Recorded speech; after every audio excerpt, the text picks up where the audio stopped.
মাছ, মাংস, ডিম, দুধ ছাড়াও যে প্রোটিন সমৃদ্ধ খাবার বানানো যায় সেটা কিন্তু ভিডিওটি না দেখলে বুঝতেই পারবেন না।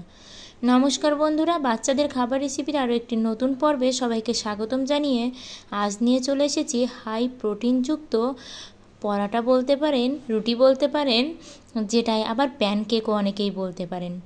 তাহলে চলুন চলে যাচ্ছি মূল রেসিপিতে। ডিম ছাড়া, মাছ ছাড়া, মাংস ছাড়া যে এমন প্রোটিন সমৃদ্ধ খাবার বানানো যায়, সত্যি ভিডিওটি না দেখলে আপনারা ভাবতেই পারবেন না। শুরুতে আমি এখানে আলু নিয়ে নিয়েছি, আর এই আলুগুলো আমি আগে থেকে ভাতের উপর দিয়ে সিদ্ধ করে নিয়েছিলাম।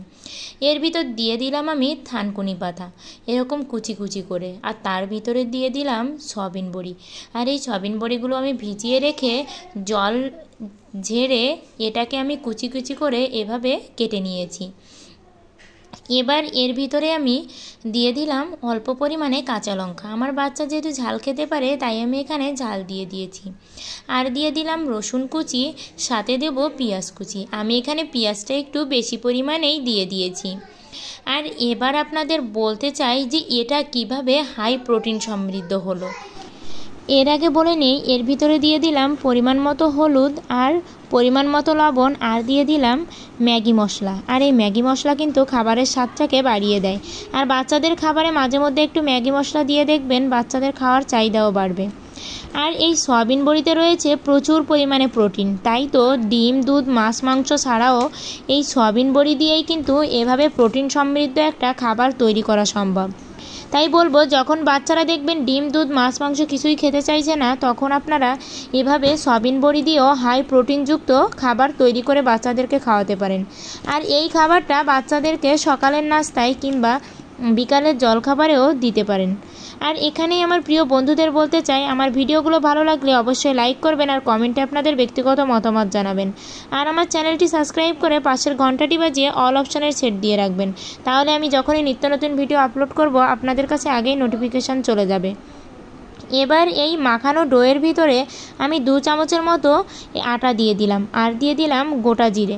আর এই গোটা জিরেও কিন্তু হজমে খুবই কার্যকর, তাই বাচ্চাদের খাবারে মাঝে মধ্যে এটা অ্যাড করবেন। আর এবার আমি দিয়ে দিলাম পরিমাণ মতো জল দিয়ে আমি একটা সুন্দর ব্যাটার তৈরি করে নিলাম।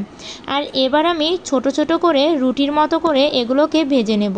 এর জন্য আমি কড়াইয়ের ভিতরে অল্প পরিমাণে তেল দিয়ে নিলাম।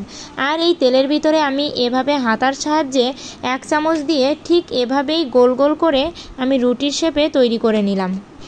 এবার এক পাশ যেই ভাজা হয়ে যাবে সেই আমি এটাকে উল্টে ভেজে নেব। আর এভাবে উল্টে ভেজে নিয়ে আমি এর ভিতরে আরও কিছু পরিমাণে তেল দিয়ে এটাকে একটু লাল লাল করে ভেজে নেব।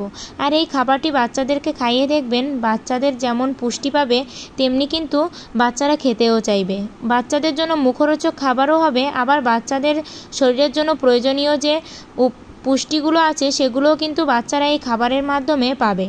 আর অনেক সময় দেখবেন শাক পাতাও কিন্তু বাচ্চারা খেতে চায় না, আর এখানে এই থানকুনি পাতাও কিন্তু শরীরের জন্য ভীষণই উপকারী। আর এভাবে দিলে বাচ্চারা বুঝতেই পারবে যে এর ভিতরে শাক দেওয়া আছে কিনা।